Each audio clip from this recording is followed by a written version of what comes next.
consent data. In the process, I gradually developed an understanding of the dynamics at play in discursive manipulation relating to digital practices outside, or at the boundaries of, the law. 3 such practices emerged as particularly relevant: adults' online attempts at sexually luring children, extreme ideology groups, internet-based efforts at aligning others to their hate-filled views, and crypto market users trading in illicit products and services. How were children coaxed into, for example, sharing self-generated nudes online with adults that they did not know? How were social media producers, potentially any of us, led to support and adopt discriminatory beliefs such as white supremacy, as well as violent actions such as killing others on religious grounds? How were self-defined recreational drug users roped into drug trafficking in crypto drug markets? I had delimited the object of study for this book. Meanwhile, the agglutinating term digital grooming developed somewhat serendipitously as part of my own research journey. At the time, I had started a research partnership with a UK-based child protection charity with the goal of developing training resources for child safeguarding practitioners. Sexual grooming of children in digital spaces was the area we needed to focus on. Then, within a relatively short period of time, the same term, grooming, was used in relation to the 2 other digital manipulation practices I had been considering. The first mention was during a United Nations, UN-sponsored workshop about cyber threats.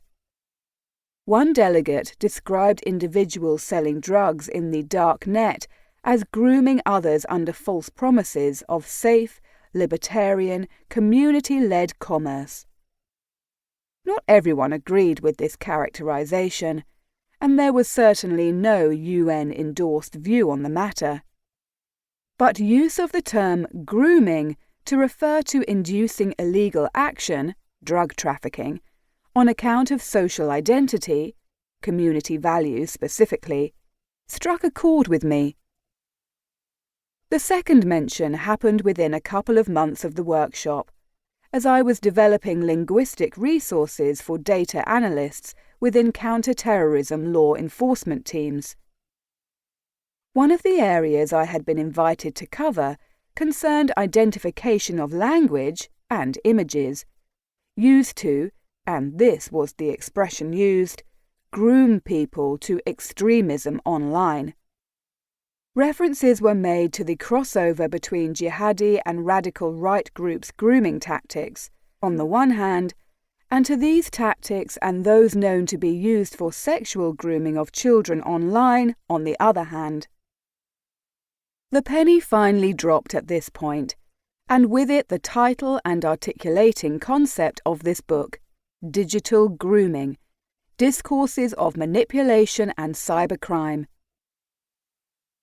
Through the following chapters, I explore digital discourses designed to manipulate individuals and groups into accepting and/or partaking in child sexual abuse, digital sexual grooming, jihadi and radical right ideologies, digital ideological grooming, and drug dealing in crypto markets, digital commercial grooming.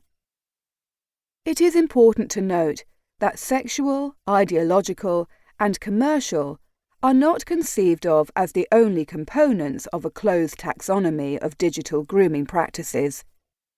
Instead, digital grooming practices are best thought of as operating within parameters, the normative and legal contours of which are permeable. It was in 2016, for example, that the act of sending a sexual message to a child became a criminal offence across the UK, under the Offence of Sexual Communication. Also in the UK, amendments were made in 2019 to Section 1 of the